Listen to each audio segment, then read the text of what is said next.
नमस्कार, मी सुवर्णा जोशी. बुलेटिनमध्ये आपल्या सगळ्यांचं स्वागत. नंदुरबारमधून एक महत्त्वाची बातमी सुरुवातीला आपण बघणार आहोत. अपघातासंदर्भातली ही बातमी आहे. नंदुरबार जिल्ह्यामध्ये धुळे सुरत राष्ट्रीय महामार्गावर कोंडाईबारी या घाटात भीषण अपघात झालेला आहे. जळगावहून सुरतकडे जाणारी ट्रॅव्हल्स कोंडाईबारी या घाटातील दर्ग्याजवळ पुलावरून 30 ते 40 फूट खोल दरीत कोसळली आहे. अपघातात 4 जणांचा मृत्यू झाल्याची माहिती आहे. 35 प्रवासी जखमी झालेले आहेत. मृतांचा आकडा वाढूही शकतो अशी भीती व्यक्त केली गेली आहे. पहाटे 3 वाजण्याच्या दरम्यान हा अपघात झाला आहे. सध्या घटनास्थळी मदतकार्य सुरू आहे. ज्यांना दरीतून बाहेर काढण्यात यश आलंय त्यांना हॉस्पिटलमध्ये दाखल करण्यात आलंय. त्यांच्यावर उपचार सुरू आहेत. गंभीर जखमी आहेत त्यांना नंदुरबार जिल्हा रुग्णालयात हलवलं गेलं आहे. आमचे प्रतिनिधी नंदुरबारचे निलेश पवार यांच्याकडून अधिक माहिती घेऊया. निलेश, काय अपडेट आत्ताचं? राष्ट्रीय महामार्गावर धुळे सुरत राष्ट्रीय महामार्गावर पहाटे 3 वाजेच्या सुमारास कोंडाईबारी घाटात हा अपघात झाला होता. कोंडाईबारी घाटात दर्गा आहे, त्या दर्ग्याजवळ चा पूल आहे. त्या पुलाचा कठडा तोडून ही ट्रॅव्हल्स दरीत कोसळली होती. जळगावहून अंकल ट्रॅव्हल्सने हे सर्व प्रवासी सुरतकडे जात होते. जवळपास 40हून अधिक प्रवासी या ट्रॅव्हल्समध्ये बसल्याचं एका ट्रॅव्हल्समधल्या प्रवाशाने सांगितलं आहे. आणि ट्रॅव्हल्समध्ये शक्यतो लहान मुलं आणि बायांचा समावेश जास्त असल्यानं घटनास्थळीचा जे प्रसंग होता तो भीषण होता. आता पोलिसांनी रात्रीपासून बचाव करायला सुरुवात केलेली आहे आणि गंभीर 10 ते 12 जखमींना जिल्हा शासकीय रुग्णालयात हलवण्यात आलं आहे आणि बाकीच्यांवरती विसरवाडी ग्रामीण रुग्णालयात उपचार सुरू आहेत.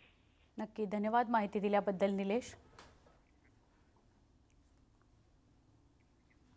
बातमी आहे न्यूज 18 लोकमतच्या मोहिमेला आलेल्या यशाची. न्यूज 18 लोकमतनं लोकलचा मुद्दा लावून धरल्यानंतर रेल्वे मंत्रालयानं महिलांकरता लोकल सुरू करण्याची घोषणा केलेली आहे. रेल्वे मंत्री पियुष गोयल यांनी ट्विटरद्वारे ही घोषणा केली आहे. त्यामुळे आजपासून महिलांना सकाळी 11 ते दुपारी 3 आणि संध्याकाळी 7 नंतर शेवटच्या लोकलपर्यंत प्रवासाची मुभा देण्यात आली आहे. महाराष्ट्र सरकारच्या पत्रानंतर त्वरित परवानगी देण्यात आल्याचं रेल्वे मंत्री पियुष गोयल यांनी जाहीर केलं आहे. त्यामुळे नवरात्रीच्या मुहूर्तावर रेल्वे मंत्रालयानं महिलांकरता मोठी घोषणा केली आहे. राज्य सरकार आणि रेल्वे मंत्रालयातील समन्वयाच्या अभावामुळे महिलांकरता लोकल सुरू होण्यास काही दिवस उशीर झाला. घटस्थापनेला लोकल सुरू होतील अशा चर्चा होत्या, मात्र तसं झालं नाही. पुढच्या 4 दिवसांनी अखेर का होईना लोकल सुरू झालेल्या आहेत. आता लोकलच्या टायमिंगविषयी प्रश्नचिन्ह उपस्थित होत आहे किंवा चर्चा होत आहेत की अशा विचित्र टायमिंगला महिला का प्रवास करू शकतात. म्हणजे 11 पर्यंत खरं तर अनेकांना आपल्या ऑफिसेसला कार्यालयांना पोहोचायचं असतं, पण 11 ते 3 दरम्यान महिलांना वेळ दिलेली आहे प्रवासाची आणि परत 3 ते 7 मध्ये परवानगी नसणार आहे आणि 7 नंतर शेवटच्या लोकलपर्यंत पुन्हा महिलांना प्रवासाची परवानगी दिली गेली आहे. त्यामुळे ही जी वेळ आहे त्या वेळेविषयी सुद्धा आता चर्चा होत आहेत. महिलांपाठोपाठ सर्वसामान्यांकरता सुद्धा लोकल कधी सुरू होणार आता असाही सवाल विचारला जातोय.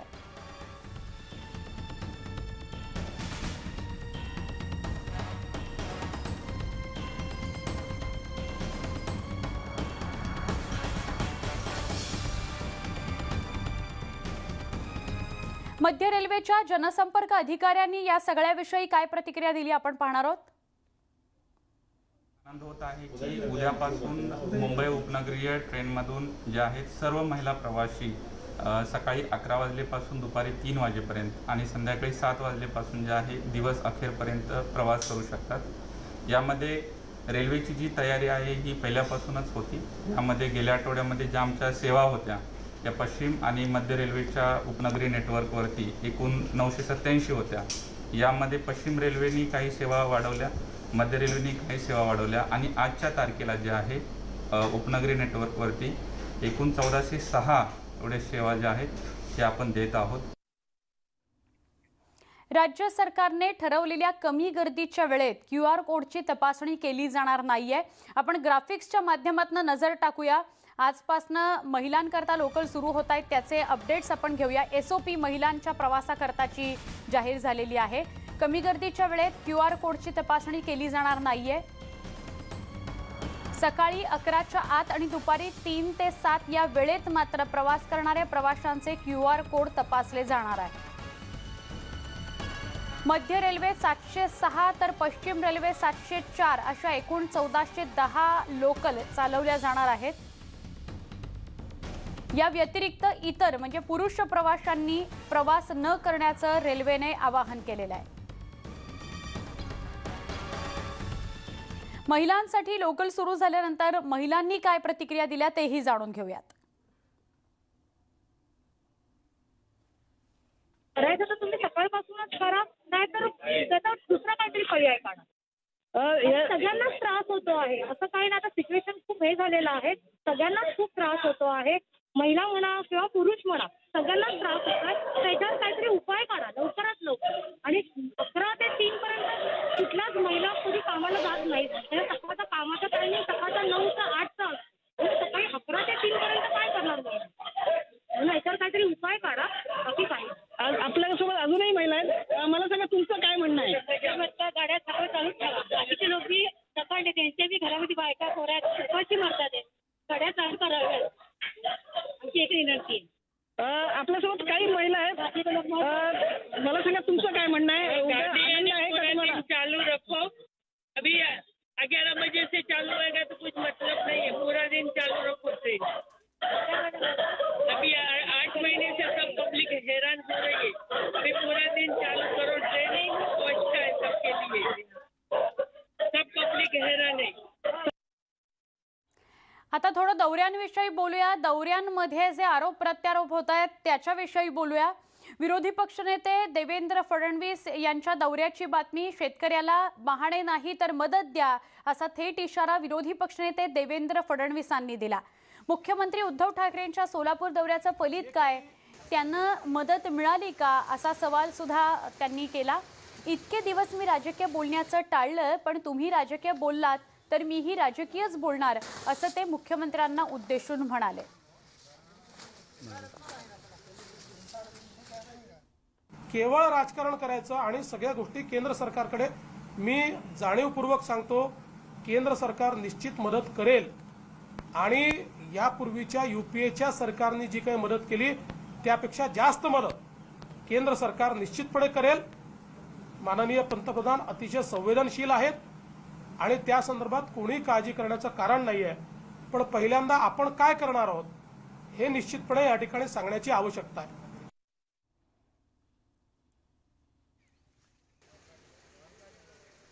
दरम्यान देवेंद्र फडणवीसांच्या दौऱ्याचा आजचा 3रा दिवस आहे। हिंगोली, जालना आणि औरंगाबाद इथे त्यांचा आज दौरा असेल। आपण बोलूया बिहार विधानसभा निवडणुकीच्या बातमीकडे। बिहार विधानसभेची निवडणूक अटीतटीची होईल असंच एकूण दिसतंय। काहीशी एकतर्फी लढत देणाऱ्या नितीश कुमार यांच्या समोर गेल्या वेळेपेक्षा वेगळी आव्हानं आहेत। त्यात यंदा पहिल्यांदाच रामविलास पासवान आणि लालूंच्या अनुपस्थितीतच प्रचार पार पडणार आहे। बघूयात एक रिपोर्ट।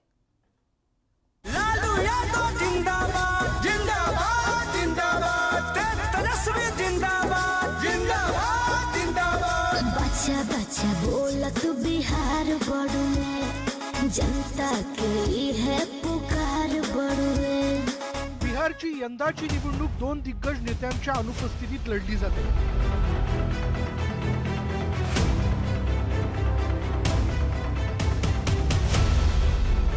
केंद्रीय मंत्री रामविलास पासवान यांचं प्रदीर्घ आजारानं निधन झालं आणि त्यामुळे लोकजनशक्ती पक्षाची मदार त्यांचा पुत्र चिराग पासवान यांच्यावर आहे। तर दुसरीकडे चारा घोटाळ्यात लालू प्रसाद यादव यांना किमान प्रचाराच्या धामधुमीत तरी जामीन मिळण्याची शक्यता मावळली आहे। मुझे क्यों जरूरत पड़ेगी किसी और की बैकिंग की, मुझे क्यों जरूरत पड़ेगी किसी की बी टीम बनने की।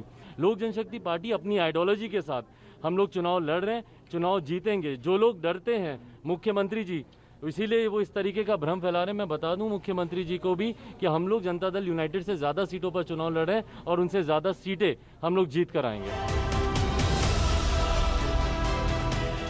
चिराग पासवान हे भाजप नितीश कुमार यांच्या आघाडीत सामील झालेले नाहीयेत, पण ते केवळ नितीश कुमार यांच्याच विरोधात उमेदवार देणार आहेत। त्यामुळे साहजिक आहे बिहारची खरी लढाई ही निकालानंतर रंगताना दिसेल, जेव्हा कुणाच्या किती जागा येत आहेत हे चित्र स्पष्ट झालेलं असेल। या सगळ्या खेळात लालू प्रसाद यादव यांची उणीव आरजेडीला जाणवत राहील। त्यात 5% पासवान समुदाय कायम रामविलास पासवान यांच्यानंतर चिराग पासवान यांच्या शब्दाबाहेर नसणार या शंका नाही। बिहार का चुनाव ये बताता है कि चिराग पासवान नीतीश कुमार से बहुत नाराज़ चल रहे हैं, कारण जो भी हो, लेकिन इसके पीछे भारतीय जनता पार्टी की भी जो भूमिका है वो संदिग्ध है। इंसान को धोखा तो धोखा, 11 करोड़ बिहारियों को धोखा तो धोखा, सियाराम को भी धोखा। जो सियाराम के नहीं वो किसी काम के नहीं। नितीश कुमार यांनी गेल्या काही काळात भाजपच्या कट्टर हिंदुत्ववादी अजेंड्यातल्या ज्या गोष्टी केंद्र पातळीवर घडल्या त्याचं समर्थन केलं। कलम 370 असेल किंवा तिहेरी तलाक, नागरिकत्व कायद्यावरही त्यांच्या खासदारांनी बाजूनीच मतदान केलं होतं। बिहारमध्ये 18% मुस्लिम समाज आहे तर 16% यादव। या दोन्ही जातींचं समीकरण लालू प्रसाद यादव यांच्या पाठीशी किती भक्कमपणे उभं राहतं यावर त्यांच्या यशाचं मोजमाप अवलंबून राहिलेलं आहे। क्यों नीतीश जी का चेहरा काम चल रहा है क्या? हम तो पूछना चाहते हैं। इतना बड़ा उनका कहते हैं कि जनाधार है, विश्व की सबसे बड़ी पार्टी है बीजेपी, लेकिन उसके एक भी मुख्यमंत्री पद का कोई उम्मीदवार नहीं है। नितीश कुमार यांना चांगलं माहिती आहे की स्वबळावर ते बिहार जिंकू शकत नाहीत, त्यामुळे यानं त्या आघाडीत असणं ही त्यांची मजबुरी आहे। ती तशी सगळ्याच पक्षांची आहे, पण ज्या बिहारच्या राजकारणावर जातीचा पगडा अधिक आहे तिथे हे वास्तव अधिक गडद आहे। ब्युरो रिपोर्टसह विशाल परदेशी, न्यूज 18 लोकमत। आता आपण बातमी बघूयात ऑनलाईन परीक्षेच्या गोंधळाची आणि या गोंधळामुळे विद्यार्थ्यांना कसा मनस्ताप झालाय त्याची। पुणे विद्यापीठाचे 90% विद्यार्थी तांत्रिक कारणामुळे परीक्षा देऊ शकलेले नाहीत, त्यामुळे विद्यार्थ्यांना परत परीक्षा द्यावी लागणार आहे। विद्यापीठाच्या अयोग्य नियोजनामुळे विद्यार्थ्यांना त्रास होतोय। दुसरीकडे कोरोनाच्या प्रादुर्भावामुळे विद्यापीठाच्या परीक्षा गेल्या 6 महिन्यांपासून लांबणीवर पडल्यात। अखेर संत गाडगेबाबा अमरावती विद्यापीठाची परीक्षा आजपासून सुरू झाली आहे। ही परीक्षा पहिल्यांदाच ऑनलाईन पद्धतीने घेण्यात आली आहे, पण ऑनलाईन परीक्षेत विद्यार्थ्यांचं लॉगिंग होत नाहीये आणि विद्यार्थ्यांनी त्यामुळे संताप व्यक्त केला। यात अनेक विद्यार्थी परीक्षेपासून वंचित राहिले। एक छोटासा ब्रेक, इथे अजून काही बातम्यांसह परत भेटूया। पहा फक्त न्यूज 18 लोकमत।